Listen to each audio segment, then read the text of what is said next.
Değerli izleyicilerim ve takipçilerim, bereketli mutfağıma ve kanalıma hoş geldiniz. Bugün karşınıza ekşi mayalı ekmek harcıyla yaptığım ekmek tarifiyle geldim. Gerçekten çok pratik ve lezzetli bir tarif. Sizleri bekletmeden hemen yapımına geçiyorum. Yoğurma kabına ilk olarak 3,5 su bardağı unumuzu alıyorum. Kullandığım su bardağı ölçüsü 250 mililitre. Üzerine 30 gramlık paketteki ekşi mayalı ekmek harcını ilave ediyorum. Ben özellikle kullandığım ekşi mayanın markasını açıklamalar kısmına size belirteceğim. Bu diğerlerinden gerçekten kat kat daha güzel ve kokusu da harika. Ben özellikle bunu tavsiye ediyorum sizler için. Şimdi kuru malzemeleri böyle biraz karıştırıyorum. Ve içerisine 2 çay kaşığı tuzumuzu ilave edip kuru malzemeleri spatula ile biraz daha karıştırıyorum.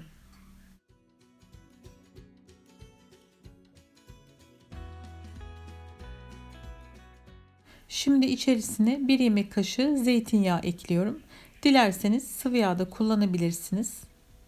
Şimdi malzemeleri biraz daha karıştırıyorum ve sonrasında 350 milim suyu ekleyeceğim. Bu arada suyun ılık olması çok önemli. Sıcak veya soğuk olursa mayayı etkiler. Ekmeğiniz çok fazla kabarmayabilir.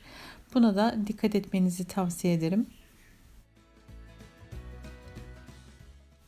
Şimdi suyun büyük bir kısmını ekliyorum ve spatula ile karıştırıyorum. Kalan kısmını da biraz karıştırdıktan sonra ilave edeceğim. Verdiğim ölçü tam ölçüdür. Eğer buna uyarsanız siz de gerçekten çok güzel ekşi mayalı ekmek yapabilirsiniz.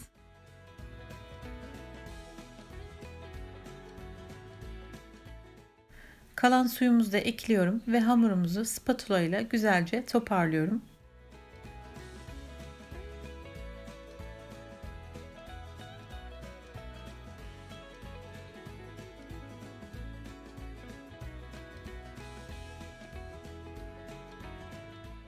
Hamuru toparladım. Şimdi içerisinden spatulayı çıkartıyorum ve elimle yoğurmaya başlıyorum.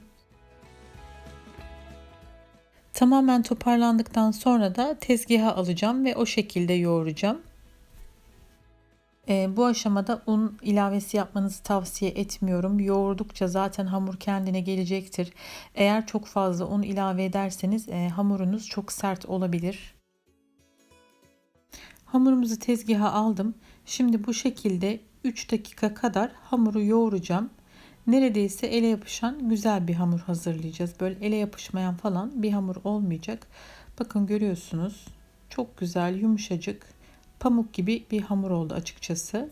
Dediğim gibi çok fazla un kullanmayın. Burada hamuru toparlarken biraz un serpebilirsiniz ama çok dikkatli kullanın ki hamurunuz sert olmasın. Hamurumuzu 3 dakika boyunca yoğurdum. Gördüğünüz gibi kıvamı, yumuşaklığı bu şekilde olacak. Şimdi hamurumuzu 1 saat boyunca oda sıcaklığında mayalandıracağım. Tekrar kabımızın içerisine aldım. Üzerini streç filmle kapatıyorum.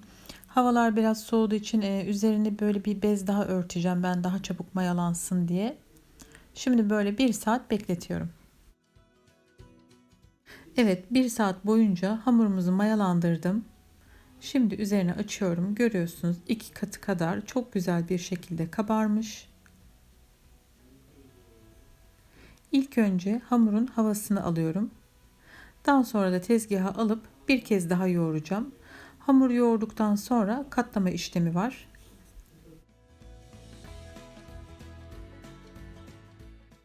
Bu aşamada yoğururken biraz daha un ilavesi yapıyorum ama unumuzu dikkatli bir şekilde ilave edelim.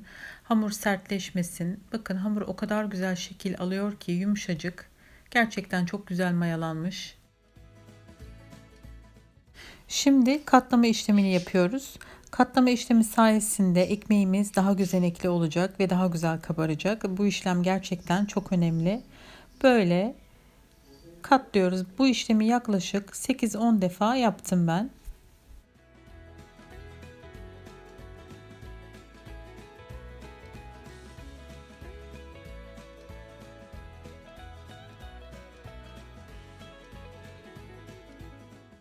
Evet, hamur yoğurma işlemimiz bitti. Şimdi genişçe bir kasenin içerisine bir bez koyuyorum ve Bezi güzelce hamurumuz yapışmasın diye bezin her yerini unluyorum.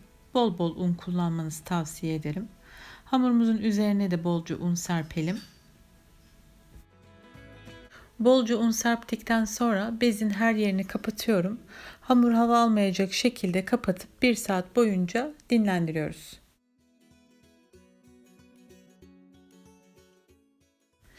Evet, hamurumuz 1 saat boyunca dinlendi. Çok güzel bir şekilde de mayalandı. Bakın, çok güzel bir şekilde kabardı.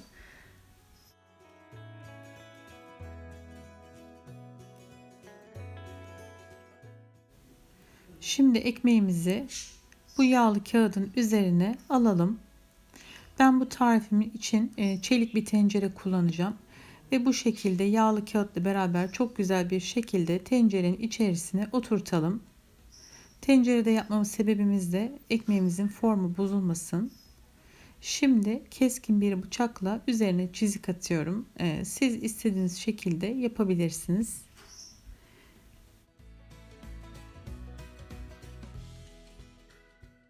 Bu arada fırını 180 derece alt üst ayarda açtım ve önceden ısıttım. Birazdan ekmeğimizi fırına atacağım. Evet, 45 dakikada ekmeğim pişti. Şu anda çok sıcak. Yaklaşık bir 10 dakika kadar ilk sıcağının gitmesini bekleyip sizler için servis yapacağım. Ekmeğim gerçekten çok güzel bir şekilde pişti. Birazdan dilimleyip sizlere içinin güzelliğini de göstereceğim. İnanın mutfakta kokular mis gibi. Sizlerin de bu kokuyu duymasını isterdim. Aslında ekmek hala çok sıcak ama ben sizler için dilimleyip servis yapacağım. Şimdi birazdan da buharları görebilirsiniz. Dumanı üstünde. İçinin güzelliğine, gözeneklerine bakın. Gerçekten çok güzel oldu.